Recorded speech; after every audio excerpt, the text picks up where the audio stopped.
Très souvent, les gens rappellent la libération de nos camarades comme étant une faveur alors que c'est un droit. Et par rapport aux démarches qu'on a entreprises au niveau de l'international, nous sommes des acteurs de la société civile et nous avons eu le privilège que les chefs d'État de la sous-région nous ouvrent leur palais. Et on était très honorés par ces actes. Et nous étions porteurs de messages qui consistent à dire qu'on a constaté que dans la plupart des cas, le principe consiste à dire que la durée d'une transition ne doit pas dépasser 6 mois et que pratiquement dans les faits, aucune transition en Afrique n'a respecté ce délai de 6 mois.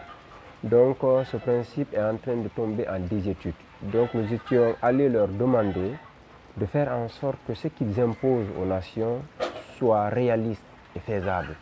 Donc on leur avait demandé de fixer un délai raisonnable et d'accompagner la Guinée dans l'identification des étapes clés qui auraient mené la Guinée au retour à l'ordre constitutionnel. Comme vous le savez actuellement, ni le Burkina, ni le Mali, ni la Guinée, aucun de ces pays n'a respecté le délai de 6 mois. Donc l'histoire est en train de nous donner raison et c'est cette capacité pour nous de se projeter dans l'avenir, de voir plus loin. C'est ce qui fait de nous ce que nous sommes aujourd'hui. Donc nous ne regrettons absolument rien et j'espère que le CNRD ne va pas nous faire regretter cela s'ils acceptent de revenir à de meilleurs sentiments, de mettre les Guinéens tous ensemble et de parler de la nation entre frères et sœurs.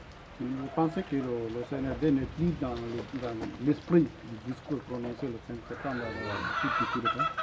Ils se sont trahis eux-mêmes de la même manière que M. Alpha Condé avait trahi le peuple en refusant de respecter l'imposition des 2 mandats à travers la Constitution, en dévorant cela et en s'offrant un mandat de plus qui ne lui a même pas mené à un an de gestion. Donc ça a été le mandat le plus court de l'histoire sociopolitique de notre Guinée.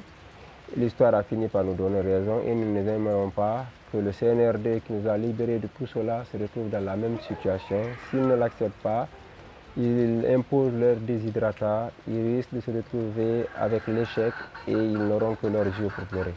Que répondez-vous à ceux qui pensent que, au sein de l'opinion, qui pensent que les manifestations intempestives ne sont pas opportunes à date? Vu la situation économique du pays, les gens souffrent et on sait quand il y a, la plupart du temps, quand il y a des manifestations, les activités sont à l'arrêt. En fait, nous nous battons pour que la démocratie soit effective en Guinée. On ne peut pas accepter quelques principes de la démocratie et rejeter d'autres. On ne peut pas permettre aux dirigeants de faire ce qu'ils veulent comme bon leur semble, en prenant parfois des décisions qui n'arrangent pas le peuple et que nous restons bras croisés et sans réagir. Nous sommes des acteurs de la société civile et il y a ce qu'on appelle le contrôle citoyen de l'action publique.